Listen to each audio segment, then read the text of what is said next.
What's going on, YouTube gamers? Bonfire here, and today I want to talk about Xbox's E3 2016 press conference. Now, I was originally going to do a reaction video right after I watched the press conference and then kind of do some recap of it, but being that this is the time of the recording, it's the next day, and I've already watched the press conference, which was yesterday, I really feel like it's not a real reaction, and I don't want to deceive you guys like that. So instead, what I want to do is first I want to recap it as quickly as I can because there was a lot of things that were covered. So recap the press conference for those of you who didn't catch everything.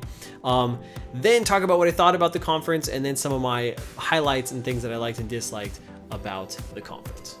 So first, let's start off and as quickly as we can recap Microsoft's press conference. First, they opened up showing off the Xbox One S, the slimmed down version. It's white, it's beautiful. It has an integrated power supply, which is a huge win for the Xbox, 4K output, a newly redesigned controller with some slight modifications like a textured grip on the back, which I think is excellent. It definitely needed that, and it's coming out this August. Then they moved into Gears of War 4, showed us off a demo, gave us a release date of October 11th of this year, which is pretty cool. Then talked about Killer Instinct, announced a General Rom being a playable character.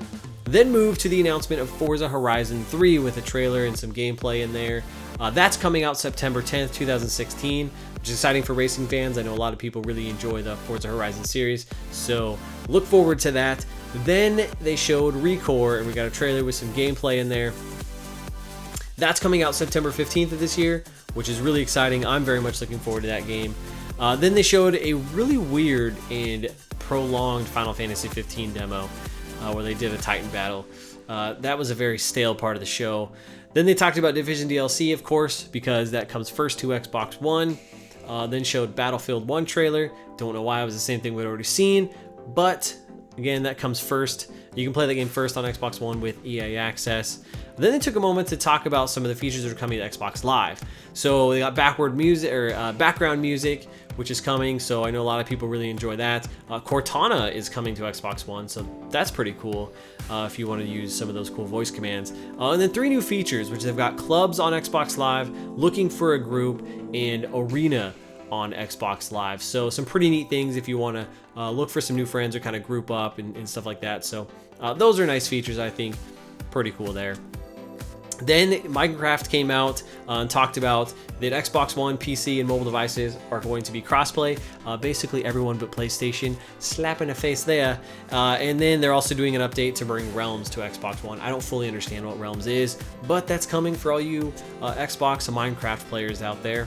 Then they moved into a very short and kind of cool announcement that I think kind of gets buried under all the games, and that is customizable Xbox One controllers. So you can design your own controller, buy it online, and it's the new Xbox One S controller. So I thought that was really cool. Then they announced a release date for their upcoming game, Inside, which is an indie title coming out June 29th. That game looks really cool. They also announced that Limbo, the game from the same developers, but their previous title, is free on Xbox One. So if you haven't played that game, go download it. It's fantastic. Definitely. There's no excuse now. Go play it. Come on.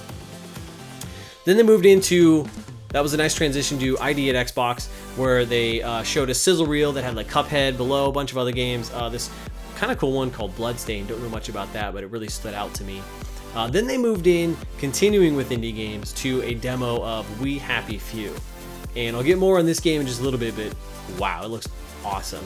That's coming out July 26th with the preview program. I think it's July 26th. That's what I have written down, so correct me if I'm wrong. But coming in the preview program, I cannot wait. Then they announced Gwent. CD Projekt Red came out and announced Gwent at the press conference. It's a standalone card game with crossplay, and a closed beta is coming in September.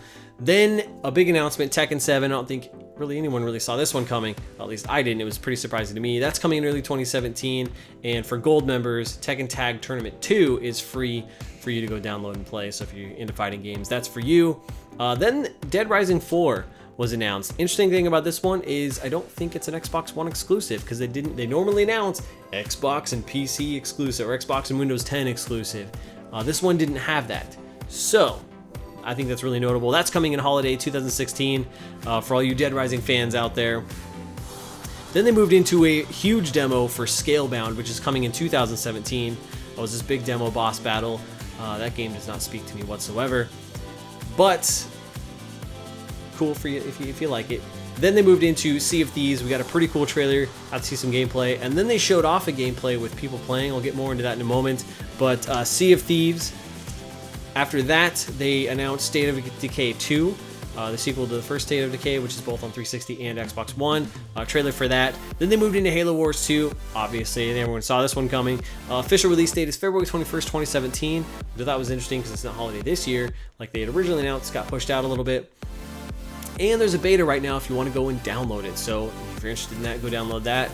And then they showed the Xbox One S again, and then left us with the official announcement for Project Scorpio, which is officially coming in holiday 2017. That was a lot. So overall, I think Xbox had an awesome press conference. I think they talked about a lot of games, showed us some really cool stuff, didn't spend too much time talking about hardware. There were definitely some lull moments in there, like with the Final Fantasy 15 demo, Sea of Thieves. I'll get to that in just a moment. But overall, I think they did a really good job. And honestly, right after I was watching that, I thought, how is Sony going to one-up this? One of the things I really liked about their press conference is they ended it with Project Scorpio. I think that's really interesting. And I think overall, Microsoft just kind of set the tone with where they're going with Xbox and what it is, which is a different direction than which PlayStation's doing, because Xbox One does not have any exclusive games to their console. Everything that's on Xbox One is also on Windows 10 PC. So it's really interesting to see how that'll play out for them. It really shows you the direction that they're going, because that's not the same direction that Sony's going. So I think that's something to note there, and it'll be interesting to see how that plays out. So a couple of things I do want to highlight that I took away from the press conference. First and foremost, Gears of War 4. I thought the demo they showed off looked awesome. It's very dark. It feels like they're bringing it back to the roots of Gears of War, going back, bringing it back, leaving Judgment hanging out there. We're going back to the roots of Gears of War. I like the direction they're going. I'm really excited. We also got a glimpse of Marcus Phoenix, which is really, really cool. I can't wait to play that game. They also talked about Horde 3.0. I really like the Gears of War Horde mode, so I'm excited to see what they do to that, and hoping to hop in and have some fun. Next highlight and takeaway is Recore.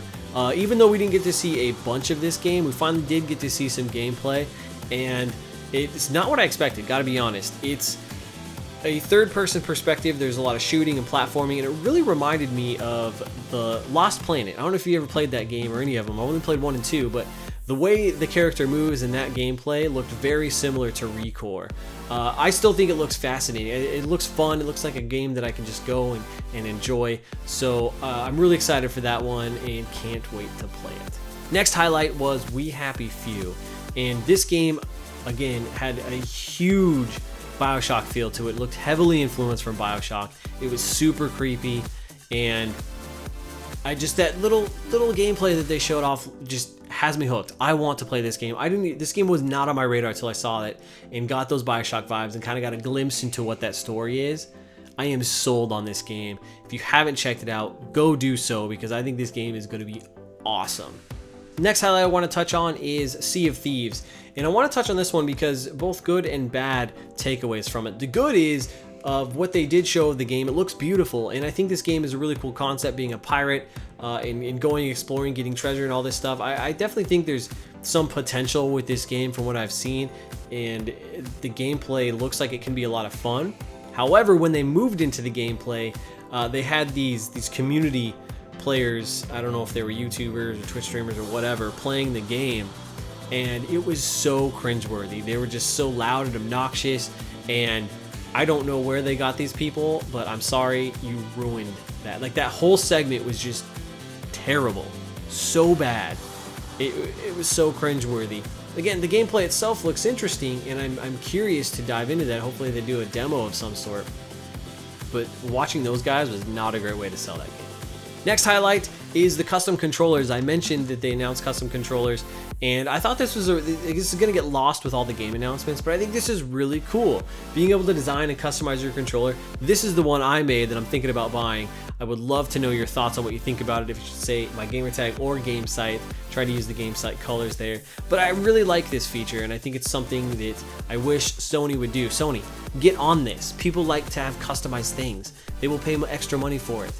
Make it happen. The last major highlight and takeaway is when they talked about Project Scorpio. This thing, I thought this was a great way to end the conference and really show you where Xbox is heading, and this thing sounds incredible. It sounds really powerful, but it also sounds really expensive, so I'm really curious to see what that price point will be.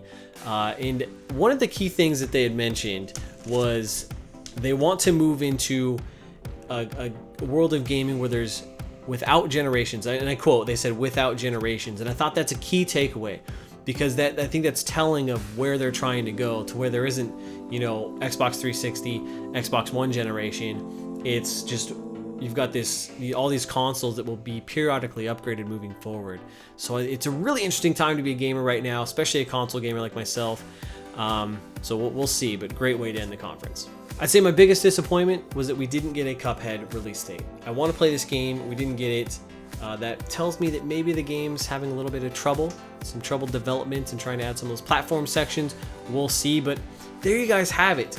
That's a recap and my highlights and takeaways and thoughts on the Xbox E3 2016 press conference. Let me know what you guys thought about their press conference and what your favorite game was down in the comments below. Hope you guys enjoyed this long-winded video. And until next time, I'm Bonfire, and I will see you online. Yeah, now come up, it's 80 you now, if you whip it, put your hands up. On the fly, ladies, to the front, go ahead, stand up. Fellas, if you see the one